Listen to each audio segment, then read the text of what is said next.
뭐 점심 메뉴가 김치찌개 전골이라고 하길래 제가 딱 그런 생각이 들었어요. 아, 주우가 오겠다. 김치찌개 집 알바 또 경력이 또 많으신 그분이 오시겠다라는 생각했는데 정말 생각대로 왔다는 것을 보면서 예 감사합니다. 오늘 하나님께서 우리에게 주신 말씀은 출애굽기 3장 1절부터 10절의 말씀으로 하나님을 만날 때 새로워집니다 라는 제목으로 하나님의 말씀을 선포합니다. 오늘 말씀 다시 한 번만 읽어볼까요? 예. 네, 오늘 말씀을 다시 한번 봅니다. 예. 저부터 읽습니다. 모세가 그의 장인 미디안 제사장 이드로의 양떼를 치더니 그 떼를 광야 서쪽으로 인도하여 하나님의 산 호렙에 이르매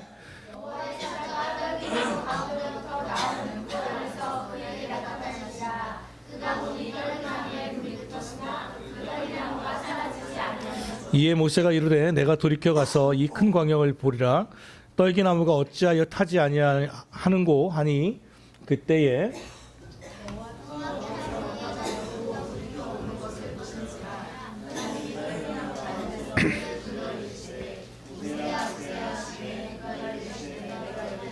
하나님이 이르시되 그 이리로 가까이 오지 말라. 내가 선 곳은 거룩한 땅이니 내 발에서 신을 벗으라.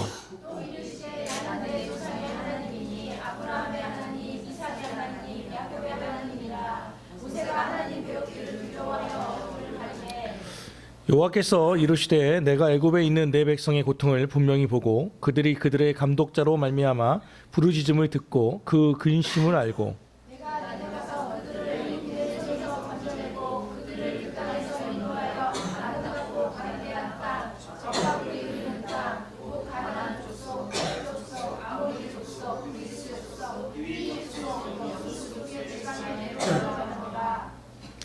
이제 가라. 이스라엘 자손의 부르짖음이 내게 달하고 애굽 사람이 그들을 괴롭히는 학대도 내가 보았으나 내가 너를 바로에게 보내어 너에게 내 백성 이스라엘 자손을 애굽에서 인도하여 내게 하리라. 아멘. 여러분 2018년도가 이제 정말 딱 보름 남았습니다. 생각해 보니까 언제 이렇게 시간이 빨리 갔는지 모르겠습니다.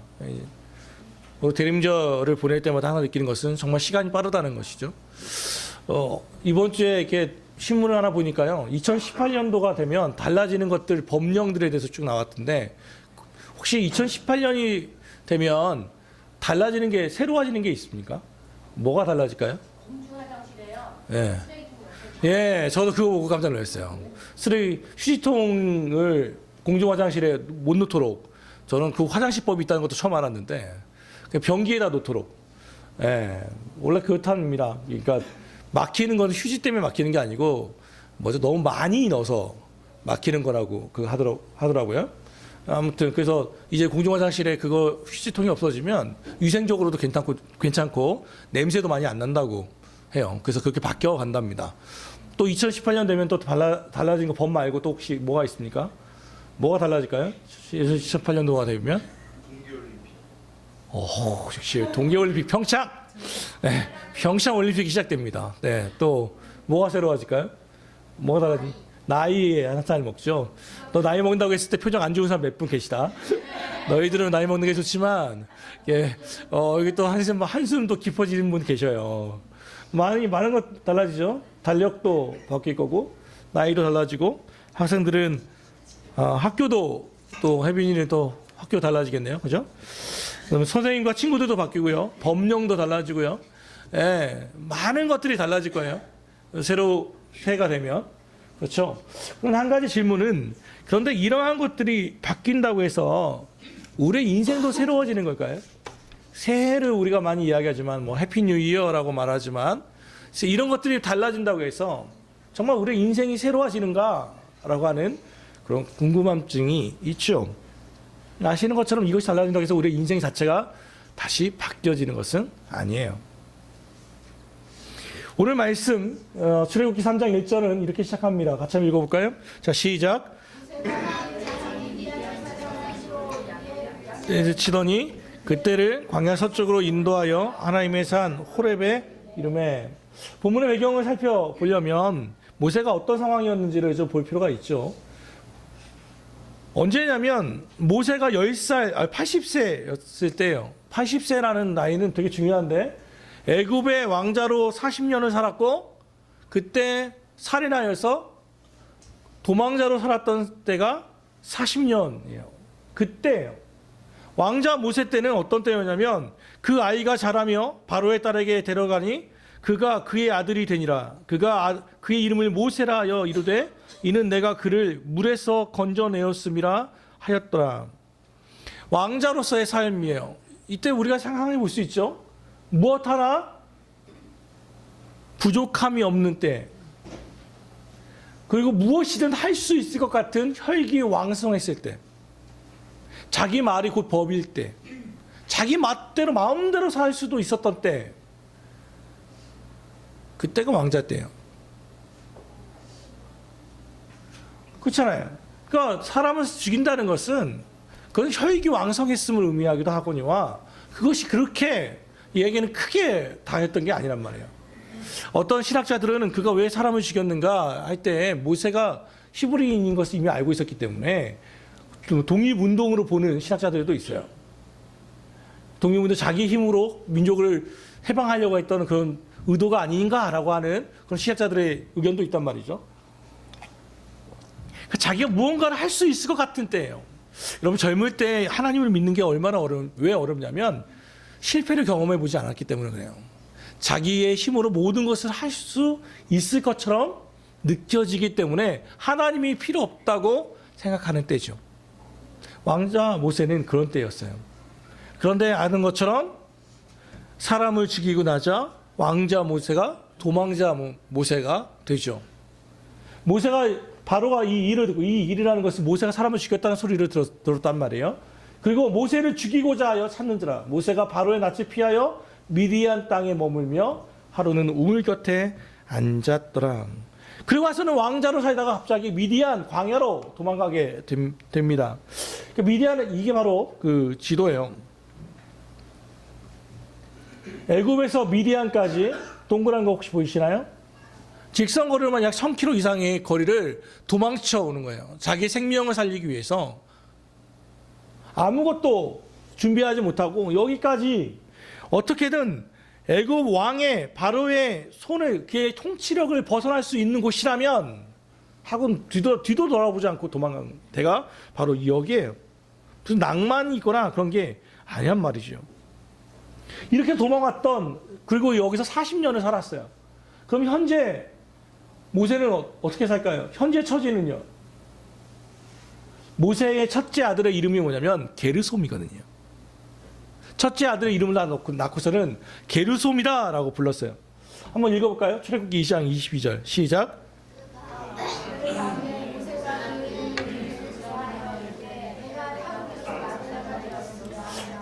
네, 아들의 이름을 나그네라고 줬어요. 왜냐하면 내가 타국에서 나그네가 됐기 때문에. 그럼 여기서 읽힐 수 있는 모세의 심정은 어떨까요? 어떻게 보이세요? 타국에서 내가 지금 나그네로 살고 있어.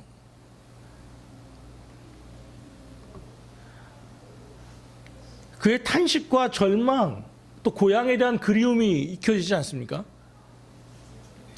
살았는데 내 인생은 그냥 나그네 같은 거예요. 우리나라에서 가장 사랑받는 노래 중에 하나가 뭐냐면 하숙생이죠. 하숙생. 또 인생은 나그네 길 뭐 이런 거 있잖아요. 되게 이 노래 되게 사랑 많이 받거든요. 왜냐면 인생에서 살아다 보니까 우리는 결국 나그네 같은 인생이라는 걸 알게 되거든요. 모세는 그렇게 줬어요. 근데 아들은 딱 나그네, 내 신세야, 내 신세. 다시는 고향으로 돌아갈 수도 없고, 그립고, 여기서 나는 이 광야에서 벗어날 수도 없고, 그렇게 정했어요. 자기 인생은 게르솜 같은 인생이라고 모세는 스스로 생각하고 있어요. 또 하나는 뭐냐면, 그가 무슨 일을 했냐면 그의 장인 미디안 제사장 이드로의 양떼를 치고 있었다고 말합니다. 남의 인생 살고 있는 거예요. 그의 장인 제사장 이드로의 양떼라는 것은 그냥 하면 돼요. 이드로의 양떼 또는 장인의 양떼, 그런 자세하게 드러낸 이유는 딴 게 아니라면 자기 양도 아닌 나이 80이 되었는데 자기 양떼가 없어요. 80을 살았는데 자기 양떼도 없이 그 장인 이도의 양떼를 겨우 맡아서 치는 역할을 해야 돼요. 할 수 없이 마치 못해서 울며 겨자 먹기로 어쩔 수 없이 그렇게 남의 인생 살아가고 있는 거예요. 남의 일을 위해서 남을 위해서 해주는 거예요. 뭐 장인도 남은 아니겠지만 자기 것이 없는 인생. 모세의 삶은 미디안에서의 모세의 삶을 한마디로 말한다면 고난의 삶을 살고 있죠. 나그네라 이 스스로를 부르는 모세, 어쩔 수 없이 떠밀려 사는 모세의 삶은 고난의 삶이에요. 고난의 40년 인생이죠. 고난은 사실 우리의 삶을 교정시켜주는 역할을 합니다. 그리고 겸손케 합니다. 분명히 유익이 있어요. 고난은. 그렇죠? 그럼에도 불구하고 고난 가지고 우리의 삶이 바뀌어지진 않아요. 여기 정말 우리가 잘 들어야 돼요. 고난은 유익한 것이 있어요. 우리를 겸손케 해요. 앞서 말한 것처럼. 그리고 우리의 힘으로 살 수 없다는 것을 깨닫게 하기도 해요. 그러나 고난 가지고 고난만으로는 우리를 새로운 인생으로 바뀌어갈 수는 없단 말이에요. 40년의 모세의 고난이 모세를 겸손케 할 수 있었을지 모르지만 그 인생을 근본적으로 바꾸지는 못했어요. 고난의 의미를 깨달을 때 우리는 새롭게 될 수 있어요. 그리고 고난의 의미를 깨닫는 유일한 방법은 우리 인생의 진짜 주인이신 하나님을 만나야만 가능한 일이에요. 고난 자체로는 불충분하단 말입니다. 겸손하게 만든 그 모세를 이제 주님은 뭐예요? 만나시러 오시는 거예요.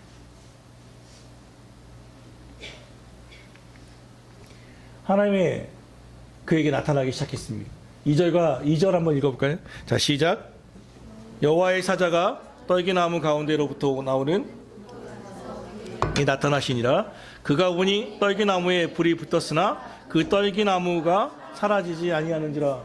양치기 모세에게 어떤 일이 일어나냐면 평범한 딸기나무인데 그 속에 하나님이 나타나시는 거예요. 떨기나무가 갑자기 생긴 게 아니에요. 평범한 딸기나무에 하나님이 임재하신 거예요. 평범한 일상이죠. 40년 동안 그냥 그랬던 곳이에요. 특별할 곳 하나 없었던 그날 그 장소죠. 또 평범한 하루예요. 평범한 떨기나무였어요. 그런데 주님이 불꽃으로 임재하시기 시작했어요. 그러자 그 나무가 새로운 나무가 되었습니다. 이건 뭘 의미합니까? 우리는 평범한 사람들이에요. 아무런 사람이 아니에요. 그런데 평범한 우리 인생에 하나님께서 나타나시고 우리를 만나 주신다면 우리는 새로운 인생이 되고 새로운 나무가 될 수 있음을 의미합니다. 오늘 특별한 것이 없어요. 그런데 하나님이 우리에게 거하실 때 우리는 특별한 사람이 돼요. 특별한 그리스도인이 된단 말이에요.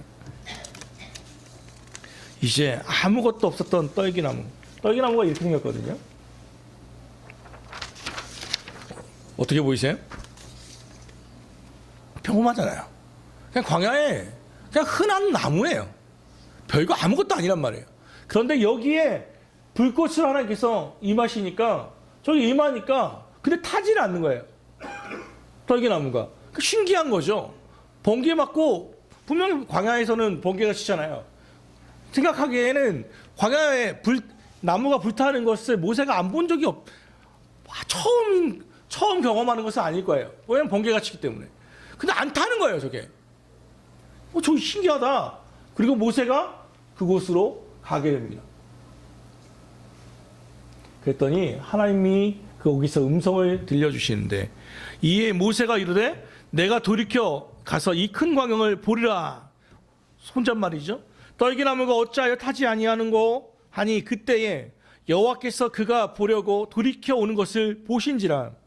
하나님이 떨기나무와 가운데서 그를 불러 이르시되 모세야 모세야 하시매 그가 이르되 내가 여기 있나이다.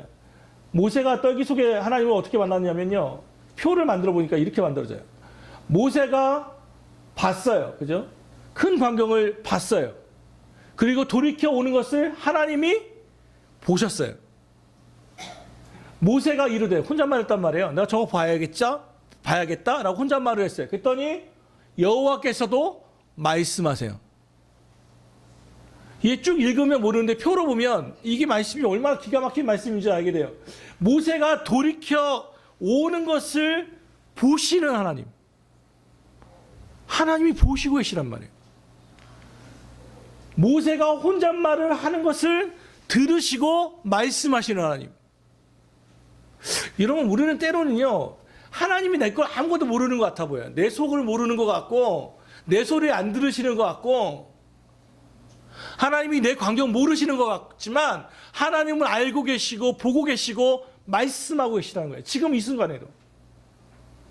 목사를 통하여, 설교를 통하여 말씀하시고, 상황과 환경을 통하여 말씀하시고, 큐티 성경을 통하여 말씀하시고, 때로는 주위 사람을 통하여 말씀하셔요.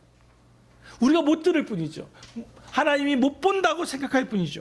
하나님은 지금도 여전히 보고 계시고 말씀하고 계세요.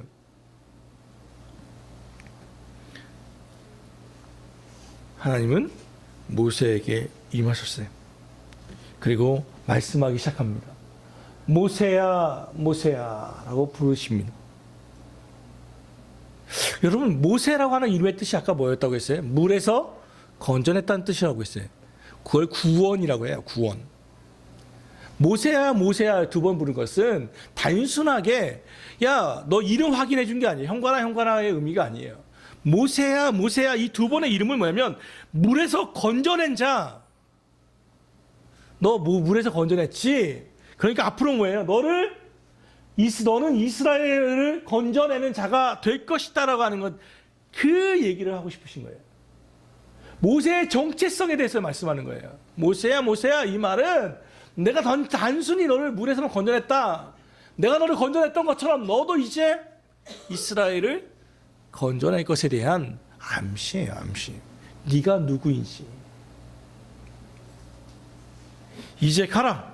이스라엘 자손의 부르짖음이 내게 달하고 애굽 사람이 그들을 괴롭히는 학대도 내가 보았으니 이제 내가 너를 바로에게 보내어 너에게 내 백성 이스라엘 자손을 애굽에서 인도하여 내게 하리라. 모세가 가서 내 백성들을 모세하리라. 이 말이에요.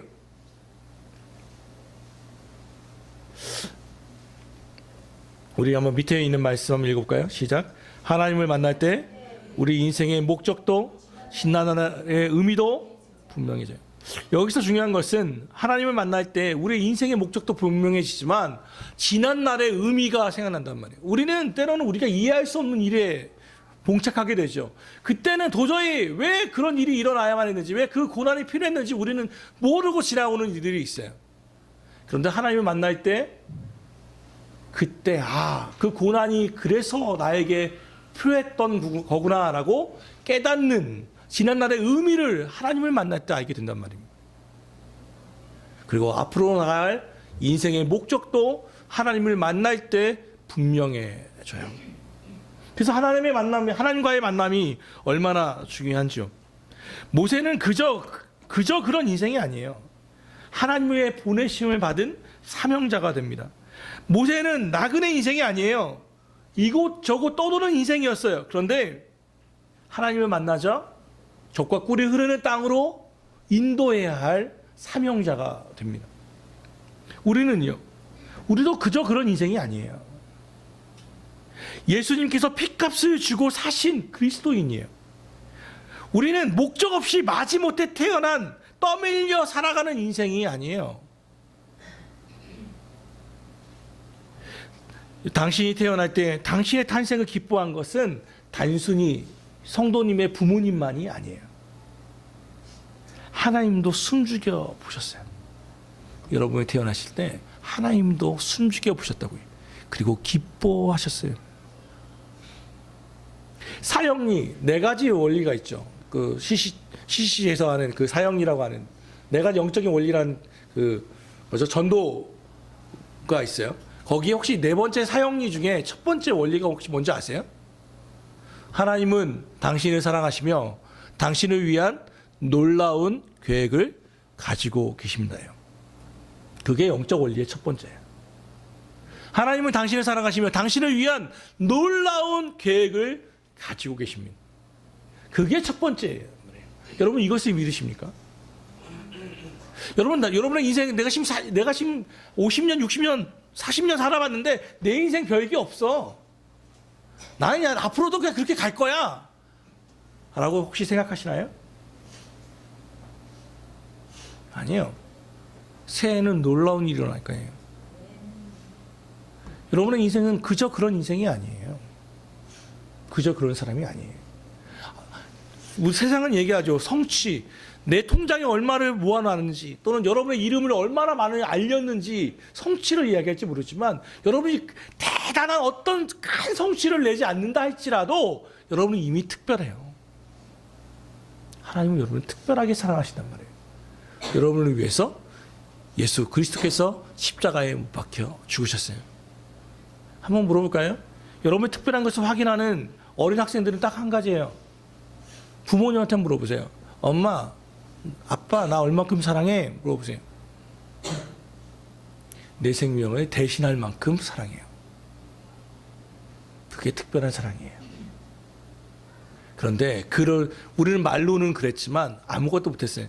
5살 때로 기억해요. 선율이가 5살 때 선율이가 오리 기름, 오리 구워 먹는 그 기름에 이렇게 애가 하체가 다 이렇게 기름이 딘 적이 있어요. 그 팬티 스타킹 같은 거 입었는데 그 기름이 흘러가지고 엉덩이부터 해가지고 그 기름에 이제 살이 붙은 거죠. 이게 스타킹이. 그래서 그 아이를 안고 우리 장모님 뭐였죠? 그 환갑잔치였나 뭐 생일잔치였나 그랬는데 그때 이 아이를 안고 택시 타고 한국병원 화상 전문병원으로 갔어요. 갔더니 거기는 남자 간호원이 있더라고요. 간호사가 있어서 이 아이가 5살짜리가 막 몸부림치니까 간호사가 눌러야 돼요. 한 2-3명 붙어가지고 얘 누르는 거예요. 5살짜리. 왜냐면 소독해야 하니까. 저 있고 안에 있고 막 완전 난장판이죠. 응급실에. 그러니까 이 아이는 계속 울고 있고 몸부림치고 있고 저하고 계속 저는 이제 아이 컨택을 하면서 애를 붙잡고 있는 거예요. 나도 얘로 울고 나도 울고 같이 울고 있는 거죠. 그때 깨달은 게 하나 있었어요. 뭐냐면 내가 아무리 이 아이를 사랑하지만 내가 해줄 수 있는 게 아무것도 없다라는 거예요. 내가 사랑하는 거하고는 별도로 내가 해줄 수 있는 일은 아무것도 없어요. 그러면서 불구하고 한 가지 뜻은 정말 차라리 내가 기름솥에 들어가는 게 낫지 애가 그 기름에 튀겨서 살아가지고 화상해서 그걸 지켜보는 아빠의 마음이란 정말 상상도 할 수 없는 아픔이고 눈물이었어요. 그게 바로 부모의 마음이에요. 그게 부모의 마음이고 하나님이 우리를 바라보는 마음이에요.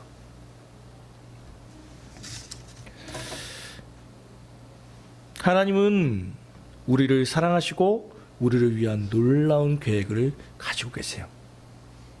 근데 이 모든 것이 가능한 이유는 딴 게 아니에요. 불꽃 속에 계신 하나님을 만날 때 가능하고 십자가에 달리신 예수님을 만날 때만이 가능한 일입니다. 그 예수님의 그 십자가의 사랑이 나를 위한 사랑이라는 것을 깨달을 때만이 우리는 새로운 특별한 인생을 살아갈 수 있어요. 그 인생을 우리는 그리스도인이라고 부르는 거예요. 인생에는 사실 다양한 떨기나무들이 있어요. 성경에 보면 야곱의 돌베개가 있죠. 야곱이 잠이 깨어 이르되 여호와께서 과연 여기에 계시거늘 내가 알지 못하였다. 그냥 평범한 돌베개예요. 돌베개가 얼마나 좋았겠어요. 돌침대도 아닌데 그냥 평평한 돌베개 베고 자는 거예요. 그런데 그 자리에 하나님이 임하시니 그를 야곱 아버지 속이고 형 속이고 도망자로 2000km 이상 도망가고 있는 그 야곱에게 도망자인 야곱에게 찾아오셔서 만나주시니 야곱의 인생이 달라지더란 말이에요. 베드로의 고깃배 시몬 베드로가 이를 보고 예수의 무릎 아래에 엎드려 이르되 주여 나를 떠나소서 나는 죄인이로소이다. 밤새 수고했지만 아무것도 얻지 못했던 빈 배, 빈 그물 그 자리에 주 예수님이 오니까 베드로가 인생의 목적을 깨닫고 주님을 만나니 그동안 그렇게 소중했던 그물을 버려두고 예수님을 따르게 되죠. 수가성 여인의 우물광, 남편 5을 뒀지만 남자들에게 상처받고 아픔 얻고, 이미 남편은 다 남자 다 5 다 떠나보내고 6번째 남자와 살지만 만족하지 못하는 삶. 정오, 가장 뜨거운 날, 가장 뜨거운 시간에 사람들의 눈을 피하여 물을 떠야만 하는 그 고달픈 인생을 살아가는 수가성 여인의 그 모습. 그 자리에 예수님은 오시죠. 삭개오, 돌무화과 나무, 다 세리장 나쁜 놈 시키, 난쟁이, 비난받고 있을 때 어느 누구도 길을 비켜주지 않는, 양보하지 않는 그 자리에 돌무화과 나무라도 가서 예수님 만나야겠다, 예수님 보기라도 하자라고 할 때 예수님은 딱 그 나무 위에 올라가 그의 이름을 부르죠. 삭개오야, 삭개오야, 내려오라. 예수님은 이미 삭개오를 알고 계시단 말이에요. 성경에 이 많은 일들이 있어요. 사람들이 예수님을 찾아가는 것이 아니라, 주님을 찾아가는 것이 아니라 주님이 우리에게 찾아오는 것을 보게 돼요. 우리를 만나주시는 것을 보게 돼요. 그리고 그들 인생은 하나같이 변하게 됩니다.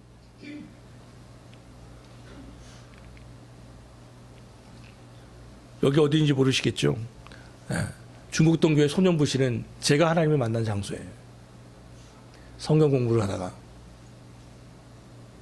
예수님이 죄인과 창녀들과 식사하는 게 당신과 무슨 상관이 있습니까? 라는 그 질문 앞에서 제가 눈물로 고백했던, 제가 세리고 창기입니다 라고 고백했을 때 제 인생이 달라졌어요. 그리고 목사의 삶을 살고 있어요. 여러분의 설떨기나무가 있으십니까? 주님과 만나셨습니까? 정말 십자가에 달리신 예수 그리스도, 그분의 그 피값이 나를 위한 것이라는 것을 믿으십니까? 2017년도를 마무리해 가고 있습니다. 우리는 이제 새해를 또 맞이해야만 합니다. 대림절을 보내고 있죠. 우리가 정말 기도해야 할 것이 있습니다. 우리 인생을 정말 새롭게 하는 것이 있습니다. 주님을 만나는 것입니다. 그냥 종교적인 어느 교회에서나 그냥 들었던 누군가의 그 하나님이 아니라 나의 하나님. 내 인생을 계획하시고 태초전부터 나를 지으시고 나를 위하여 내가 태어날 때 숨죽이시고 나의 인생의 계획표를 짜신 그 하나님을 만날 때 우리 인생은 진짜로 새로워지는 것입니다. 떨기나무 속에서 하나님을 만날 때 우리 인생은 진정한 의미에서 새로워질 수 있습니다. 평범한 우리네 일상 속에 찾아오셔서 사실 지금도 보고 계시고 말을 건네시는 그 하나님의 소리에 귀를 기울이고 그분께 한 걸음을 더 나아갈 때 우리는 진짜 새로운 새해를 맞이할 수 있습니다. 이 연말을 보내며 그 하나님을 만날 수 있기를 기도하고 소망하시기를 주 예수 그리스도 이름으로 축원합니다. 기도합시다. 사랑하는 하나님,